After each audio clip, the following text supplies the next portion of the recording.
ವೀಕೆಂಡಲ್ಲಿ trip ಹೋಗೋರಿಗೆ ಇದು ಒಳ್ಳೆ ಡೆಸ್ಟಿನೇಷನ್ ಅಂತಲೇ ಹೇಳ್ಬೋದು. ಒಂದು ದಿನದಲ್ಲಿ ನಮ್ಮ ಬೆಂಗಳೂರು ಪಕ್ಕನೇ ಈ ಲೊಕೇಶನ್ ಇದೆ. ವಾರವೆಲ್ಲ ಕೆಲಸ ಮಾಡಿ ಒಂದಿನ ರೆಸ್ಟ್ ಬೇಕು ಅಂತ ಒಂದೊಳ್ಳೆ ಡೆಸ್ಟಿನೇಷನ್ಗೆ ಹೋಗಬೇಕು ಅಂದರೆ ಇದು ನಮ್ಮ ರಾಮನಗರದಲ್ಲಿದೆ. ಇದು ಬೆಂಗಳೂರು ನಿಯರ್ ಒಂದು 55 ಕಿಲೋಮೀಟ್ರಲ್ಲಿದೆ.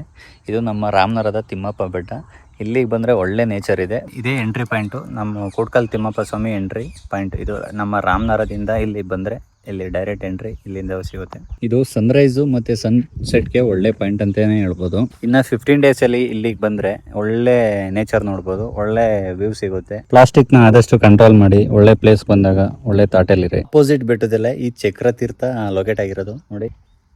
ರಾಮಾಯಣದ ಕುರಿತು ಶ್ರೀ ರಾಮಚಂದ್ರನು ಸೀತಾ ಸಮೇತರಾಗಿ ಸ್ನಾನವನ್ನು ಆಚರಿಸಿದ ಐತಿಹ್ಯ ಸ್ಥಳವೇ ಈ ಚಕ್ರತೀರ್ಥ.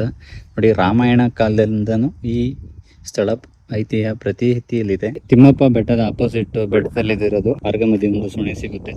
ಈ ಮಾರ್ಕ್ ನೇರವಾಗಿ ತಗೋದ್ರೆ ನಿಮ್ಗೆ ಆ ಚಕ್ರ ತೀರ್ಥ ಸಿಗುತ್ತೆ. ಇದು ಗುರು ನಿಜವಾಗ್ಲೂ ನಮ್ಮ ರಾಮನಗರದ ಹೆಮ್ಮೆ ಅಂದ್ರೆ. ರೀಲ್ನ ಸೇವ್ ಮಾಡ್ಕೊಳ್ಳಿ, ನಿಮ್ಮ ಟ್ರಾವೆಲ್ ಪ್ಯಾಕೆಟ್ಗೆ ಆ್ಯಡ್ ಮಾಡ್ಕೊಳ್ಳಿ. ಮತ್ತಷ್ಟು ಅಪ್ಡೇಟ್ಗಾಗಿ ನಮ್ಮ ಜೈ ಕನ್ನಡಿಗ ಪೇಜ್ನ ಫಾಲೋ ಮಾಡ್ಕೊಳ್ಳಿ.